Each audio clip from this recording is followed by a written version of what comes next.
حکیم الاسلام قاری محمد طیب صاحب رحمۃ اللہ علیہ، وہ محتمم دارالعلوم دیوبند، جن کے بارے میں اکابر فرماتے ہیں کہ جہاں وہ فرشتہ سیرت تھے وہیں فرشتہ صورت تھے۔ حضرت فرمایا کرتے تھے کہ سوال کے لیے بھی کم از کم آدھا علم چاہیے ہوتا ہے۔ یہ تجربہ ہے، جو اس کے پاس علم ہی نہیں وہ سوال کیا کرے۔ اب انہوں نے جب سوال کیا تو علماء لکھتے ہیں، مفتی محمد تقی عثمانی صاحب دامت برکاتہم نے لکھا ہے کہ حضرت شیخ الہند رحمۃ اللہ علیہ کا مزاج یہ ملتا تھا کہ حضرت سے جب کوئی سوال کیا جاتا تھا تو حضرت اس سوال کے دو جواب دیا کرتے تھے، ایک الزامی ہوتا تھا، دوسرا تحقیقی ہوتا تھا۔ اور عموماً ہر سوال کے دو جواب ہوتے ہیں، ایک الزامی ہوتا ہے، دوسرا تحقیقی ہوتا ہے۔ اور یہ بھی سن لیں، ان دونوں میں جو اصل ہوتا ہے وہ مفتی رومی فرماتے ہیں کہ ان دونوں میں تحقیقی جواب اصل ہوتا ہے، الزامی جواب تو ہوتا ہے ان کا منہ بند کرنے کے لیے۔ سمجھ آئی بات؟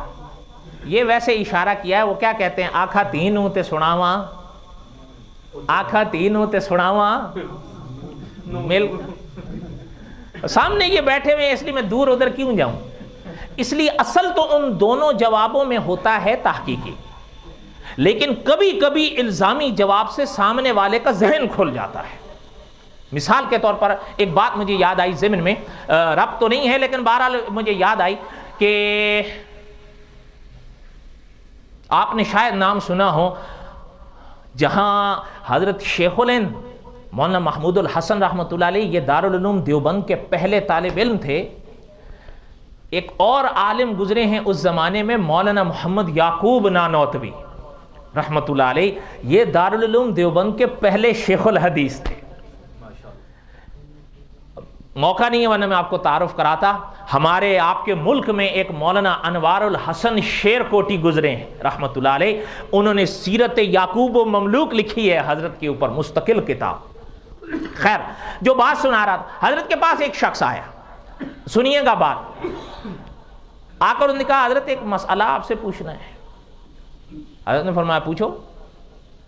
کہنے لگا حضرت کہ یہ جو خواتین ہیں نا، ان کے جب مخصوص ایام آتے ہیں، مخصوص ایام سمجھ گئے آپ، خاص دن، تو ان کو نماز تو معاف ہے لیکن روزہ معاف نہیں۔ روزہ معاف نہ ہونے کا معنی یہ ہے کہ وہ تب تو نہیں رکھے گی لیکن پاکیزگی کے بعد قضا کرے، یہی مسئلہ تو یہی ہے۔ حضرت نے فرمایا پھر؟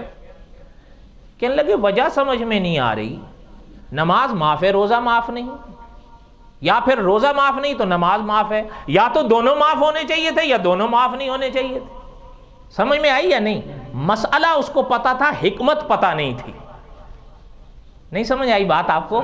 ایک ہوتا ہے مسئلہ، ایک ہوتی ہے اس مسئلے کی حکمت، یہ الگ بات ہوتی ہے۔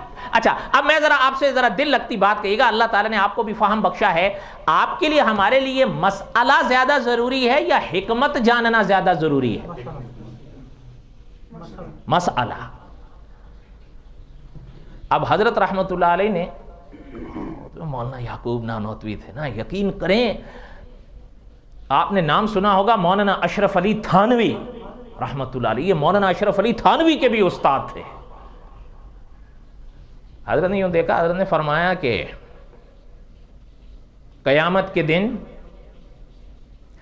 حشر کے میدان میں جب آپ سے یہ سوال کیا جائے گا کہ خواتین کو نماز معاف تھی روزہ معاف نہیں تھا کیوں، تو ان سے کہنا کہ میں نے دنیا میں مولوی یعقوب نانوتوی سے پوچھا تھا، انہوں نے جواب نہیں دیا تھا۔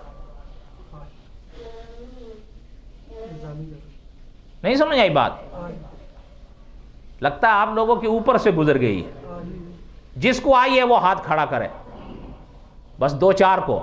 حضرت نے فرمایا قیامت کے میدان میں حشر کے دن آپ سے جب یہ پوچھا جائے گا کہ خواتین کو نماز معاف تھی روزہ معاف نہیں تھا، اس کی وجہ کیا تھی، جب آپ سے وہاں پوچھا گیا تو ان کو جواب میں کہنا کہ میں نے دنیا میں مولوی یعقوب نانوتوی سے پوچھا تھا، انہوں نے جواب نہیں دیا۔ سمجھ آئی بات؟ کیا یعنی یہ کہ خیر میرے کہنے کا مقصد تھا کہ اکابر کا انداز دیکھیں، اس کو کس چیز کی زیادہ ضرورت تھی؟ مسئلے کی نا، وہ جانتا تھا حکمت کی۔ حضرت نے سے پوچھا کرتے کیا؟ جی مٹی دھوتا ہوں۔ حضرت نے فرمایا جاؤ اپنا کام کرو جا کر۔ یہ حضرت نے صحیح فرمایا تھا یا غلط فرمایا تھا؟ تو اکابر کا ایک رنگ ہوتا ہے۔